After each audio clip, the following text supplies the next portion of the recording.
Hey everyone, this is Rachel. Thanks for clicking on my video. And I came in today to talk about Steve Harvey versus Mary Harvey. Now, for those of you who don't know, Mary Harvey is Steve Harvey's second wife. Now, the reason why I wanted to talk about these two is because there's been a recent barrage of videos being made about Mary. And the reason why is because Mary has reemerged here in 2017. And Mary has made several videos still discussing what happened in her divorce with Steve Harvey. Now, I must say, years ago when Mary made the first set of videos back in 2011, I did watch those videos. But at the time, I like other people, thought that Mary was just maybe a bitter ex-wife that was a little envious of the fact that Steve had went on to be successful. You know, he had married this beautiful woman and he was doing well and he wasn't thinking about her. Now, the only thing that bothered me when I watched the videos back in 2011 is I didn't understand why Mary's child was taken from her. I also didn't understand why Mary was not allowed to see her child. I didn't get that. So what I did this time when these new videos came out is I actually took the time to listen to what Mary had to say.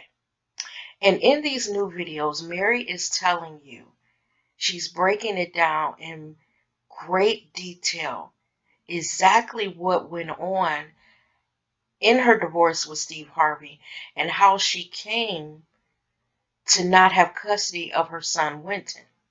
Now, this video that I'm going to do is going to be broken up into multiple videos.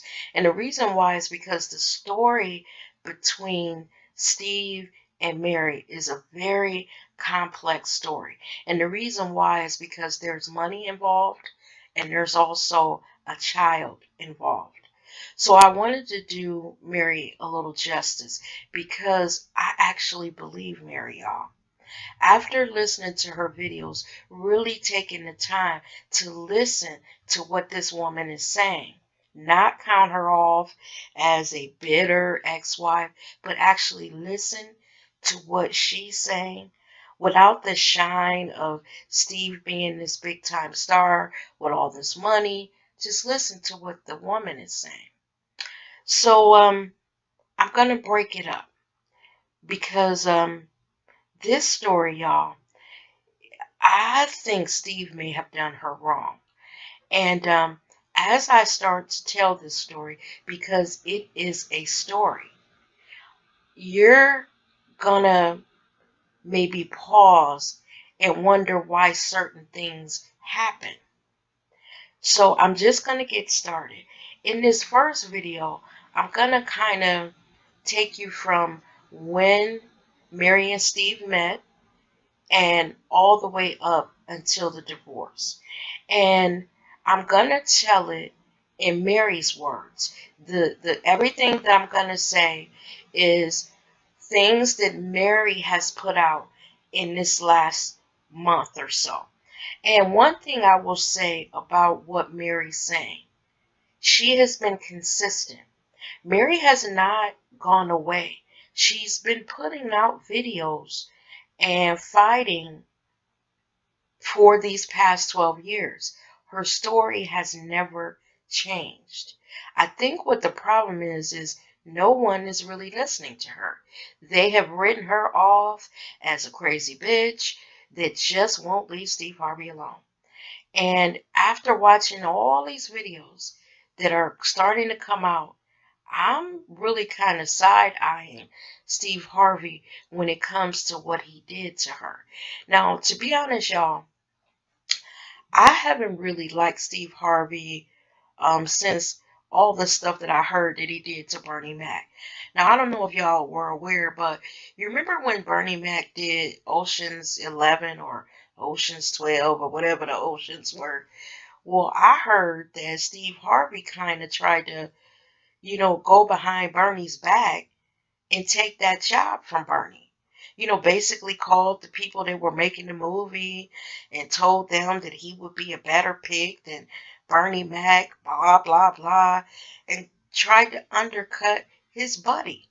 And I, after seeing Kings of Comedy, thought those guys were really tight and couldn't believe that Steve would do something like that.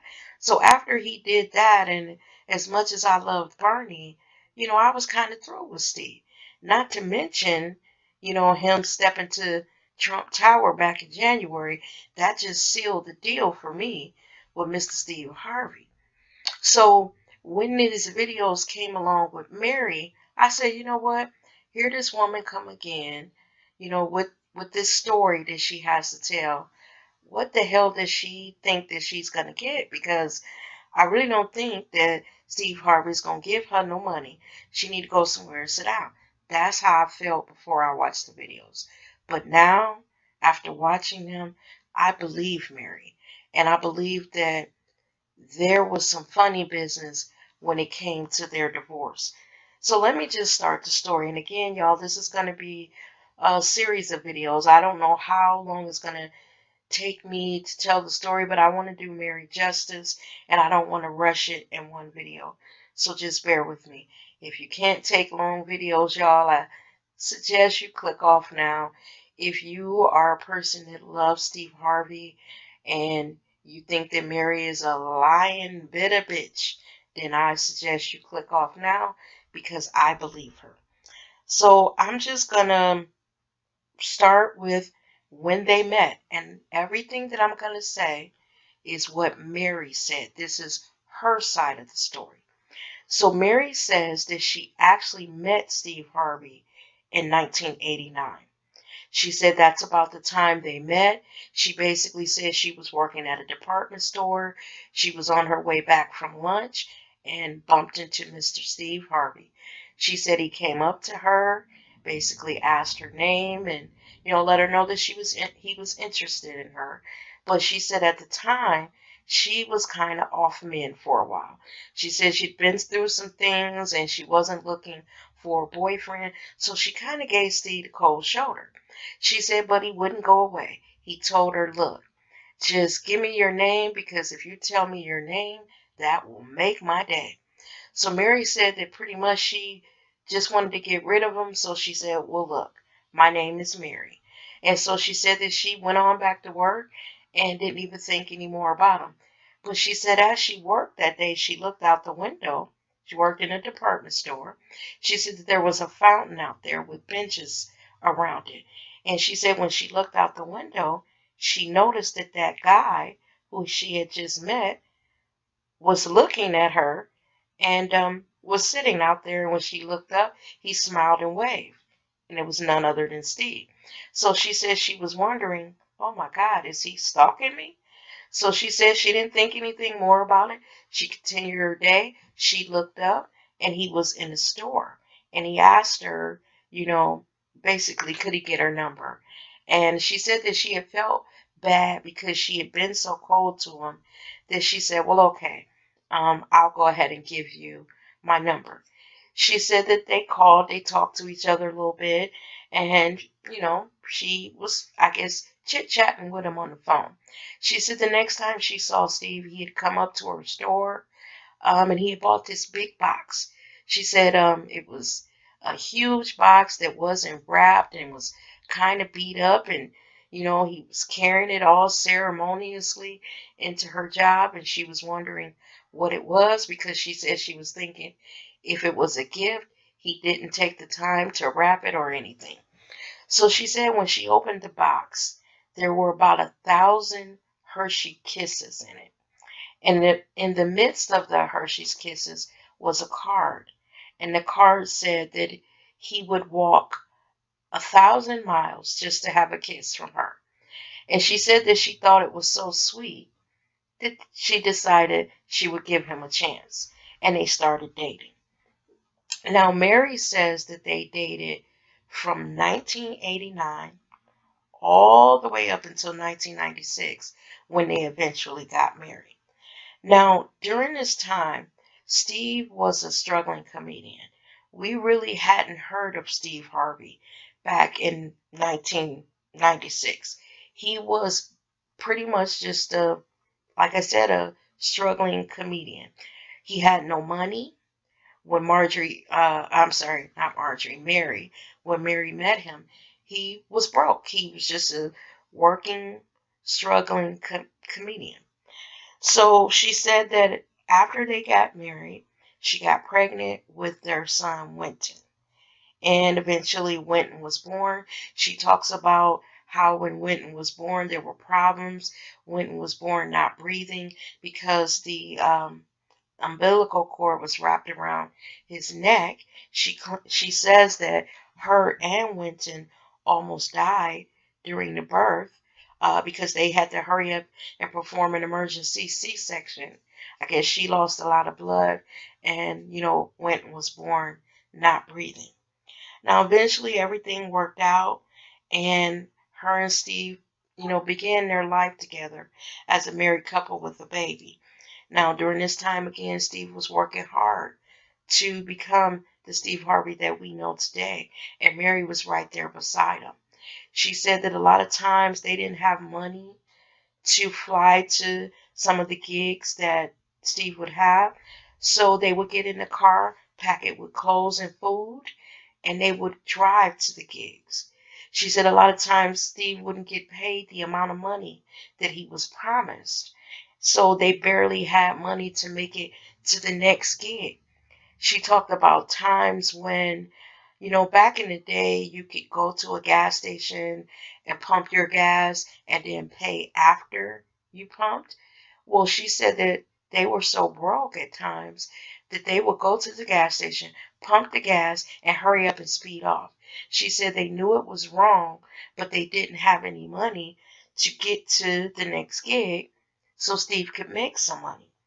She talked about eating in the car, getting dressed in the car, sleeping in the car, and them just struggling to help Steve get this career that he dreamed of.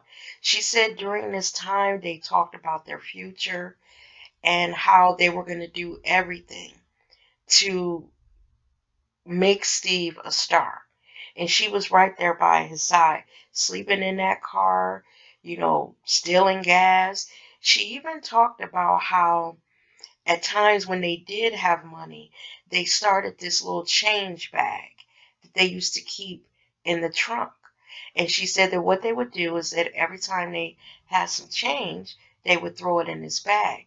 And that was their like rainy day change bag.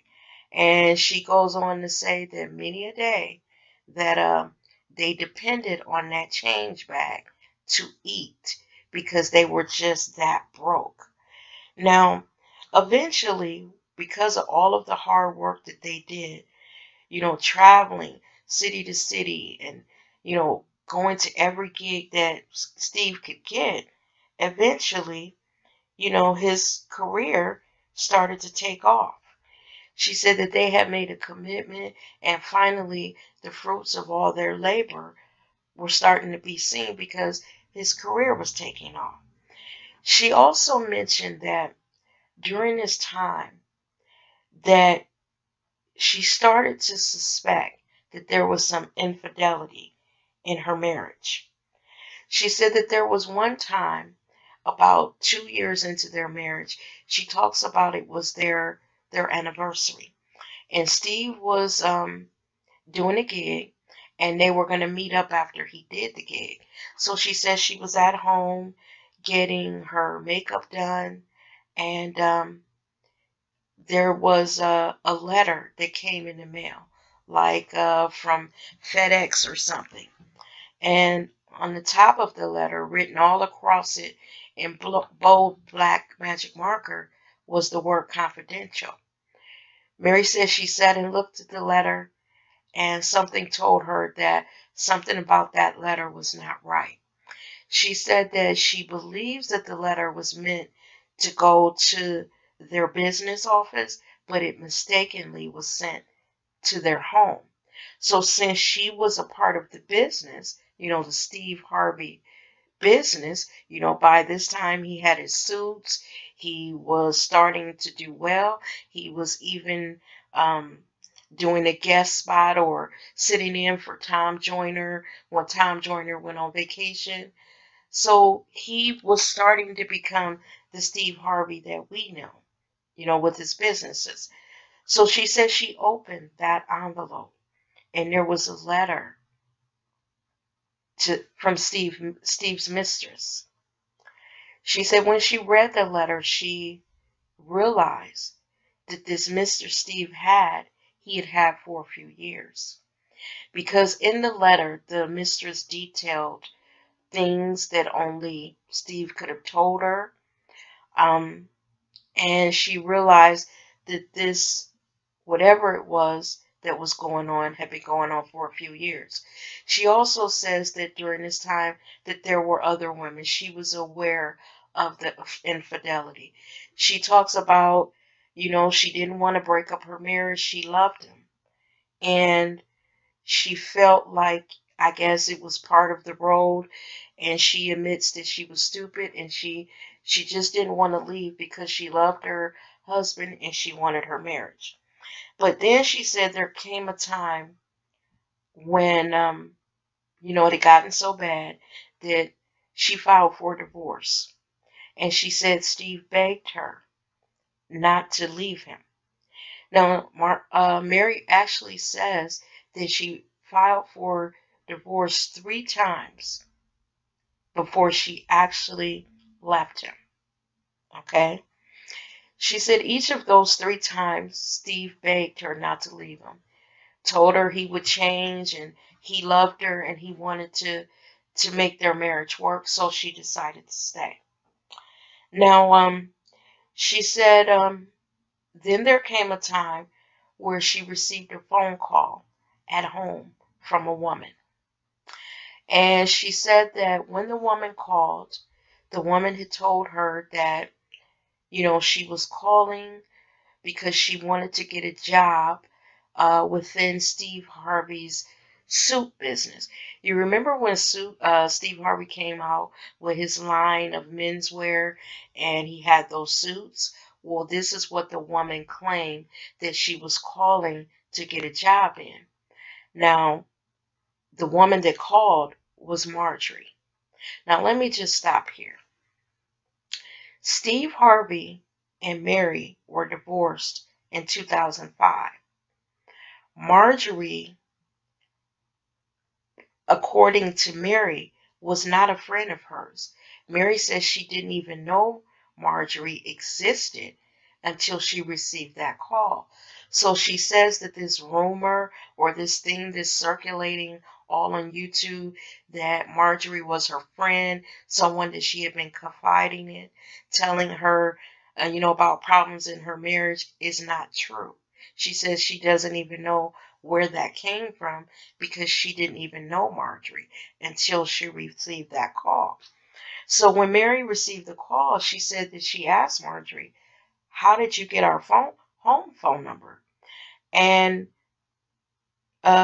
she said that Marjorie told her that she got it from an assistant or something. And so Mary said that she knew right then and there that that was a lie because this assistant that they had, if someone was calling about a business, venture or something to do with business, would not have given Steve's home phone number. So Mary says that sent up red flags, to her. Something about this call was not right. And she said with all the infidelity that she had experienced with Steve, her warning bells were ringing. She said after this, she realized that this woman that was calling their house was something different. She said because prior to this, the women weren't calling her house. So she said she felt like this woman, you know, felt that comfortable enough to call the house. She said that this woman, Steve, must have given the home phone number or have been talking to her from home, which allowed the woman to get the number. Now, around this time, Mary said that she basically said, okay, this is enough. Now these women are calling my house. So Mary said basically that she filed for divorce again, a fourth time. Now, I guess around this time, Steve and Marjorie, contrary to the story that they put out, were and had been seeing each other for several years. Now, all of this is according to Mary. Mary says that this story that they've concocted, that they were friends for several years, and that Marjorie had told Steve that she wouldn't even date him unless he, was no longer with his wife. Mary says that that all is not true. Okay? Mary also, talks about physical abuse from Steve. So there's a lot that occurred in that marriage before they actually split. She said that one day, Steve just basically packed a bag and he left. She said that what he did is he went to an apartment that they owned in New York. She said that once he got there, Marjorie joined him at that apartment. She said that Steve then called back to the house and got their housekeeper to pack all of his stuff and have it shipped to that New York apartment where he and Marjorie were shacked up. And y'all, I'm going to end the video here. Look for part 2 because at this point, even though, Mary had endured, years of Steve cheating, she stayed with him because she believed in her marriage. She loved her husband and she was trying to make it work. But it seems like that when Marjorie came along, Steve turned a corner and this woman was actually comfortable enough and secure in whatever was going on with her and Steve that she was calling the house. Marjorie, I'm sorry, I keep on saying Marjorie, but Mary even says that she found out after Steve left that he had been paying bills for Marjorie. A car was involved that he was supposed to have purchased for her. But I'll get to all of that, you guys, in the next video. This is just part 1. Thank you for taking the time to watch, and I will see you in the next video.